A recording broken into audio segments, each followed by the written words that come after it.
Kouramangui a été sélectionné comme étant le projet pilote qui pouvait entrer. Et ce projet a été appelé PEJ.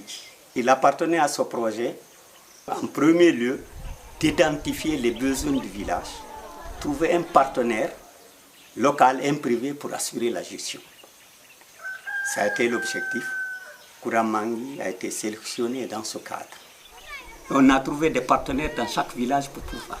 Ces partenaires se sont associés à trois pour faire une société à responsabilité limitée pour pouvoir diriger. Ils ont appelé cette société Ouli Ndaïgou Kouramangui, c'est-à-dire les sources de la lumière de Kouramangui.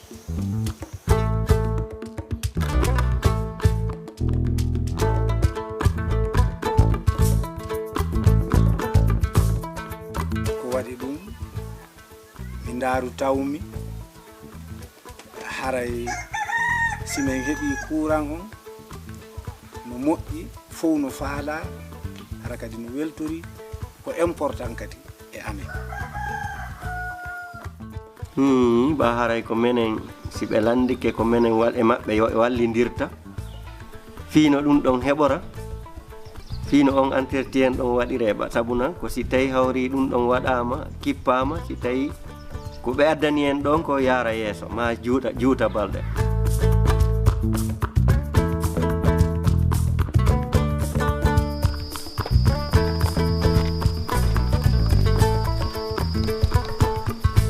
C'est le local des batteries. Nous sommes exactement au niveau de la centrale de Kouramangui avec 40 kW crête. Et à partir d'ici, on peut fournir tout le village la nuit en électricité.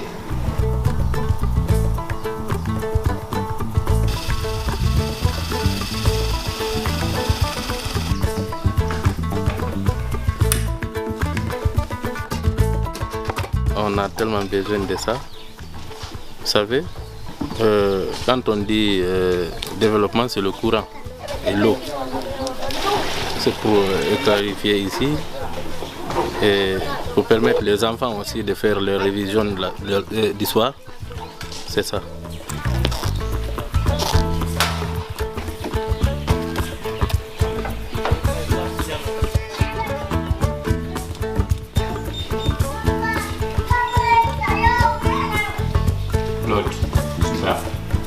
Vous voyez, la lumière ça marche,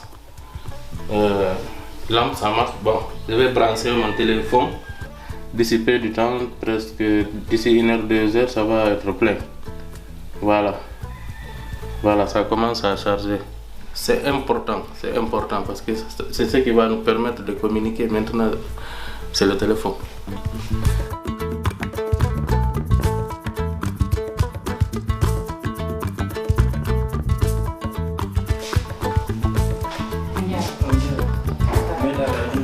Avec le système de prépaiement, c'est un problème sérieux, mais ici, je crois qu'en même écoutant les gens avec le téléphone et le système de prépaiement, là, pour la sécurité du paiement, c'est déjà assuré. J'avais un client qui voulait de l'énergie, il voulait 5 kWh. Il était là, il m'a demandé de lui vendre l'énergie. Je lui donnais un code, il rentre chez lui, il juste faire rentrer les codes dans le compteur, sur le clavier, et puis ça marche.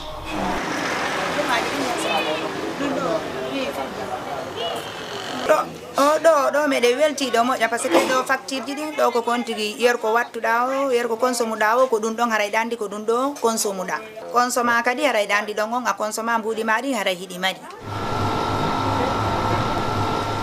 J'ai fait l'abonnement pour faire la crème de glace pour me satisfaire la population et pour les frigos qui sont dedans. pour les lampes du magasin et pour la terrasse. Hello, Mom.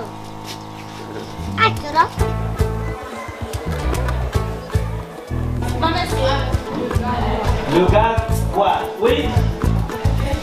Récipient est synonyme de tasse. Récipient est synonyme de seau. C'est l'arrêt, n'est-ce pas? C'est pourquoi on dit 1 mètre d'arrêt. Nous sommes très réconfortés de l'arrivée de l'électricité ici. Parce que vous savez qu'il y a un problème d'électrification nationale même qui se pose.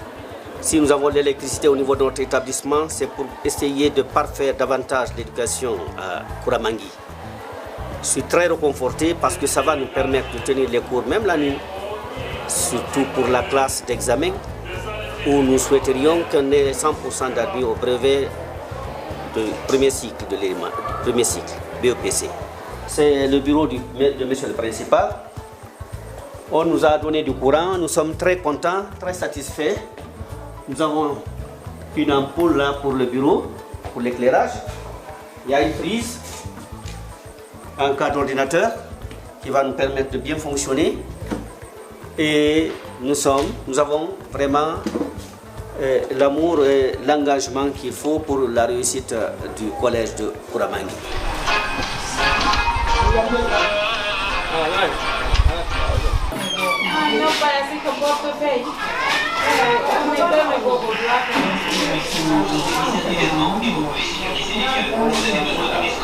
Ici c'est la salle d'accouchement, c'est ici que la femme accouche. Maintenant, avant, on travaille avec la torche.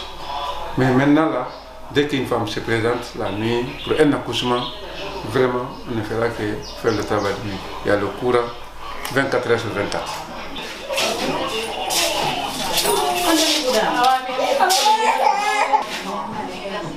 Bon, on a, oui, bien sûr, on a les ordinateurs, on a la photocopieuse, on a aussi frigo solaire, frigo pour là où on garde les vaccins.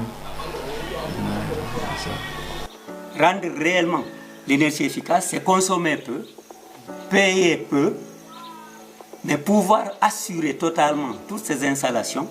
Alors je dirais que les centrales là ont été conçues dans ce sens. Je pense fermement que ce projet il a tous les atouts pour réussir. D'abord une demande qui est réelle, une clientèle qui est enthousiaste, un mode de paiement qui est accepté, une énergie propre et puis un exploitant à qui on va donner toutes les compétences requises, une équipe de gestion qui est motivée et qui va être encadrée et suivie dans le temps. Donc ce sont des atouts, à mon avis, majeurs qui feront que le projet va s'inscrire dans la durée et donc va réussir. Je voudrais que la Fondem soit appuyée non seulement par d'autres bailleurs de fonds, mais que l'État guinéen songe à ces bailleurs de fonds et à l'électrification rurale.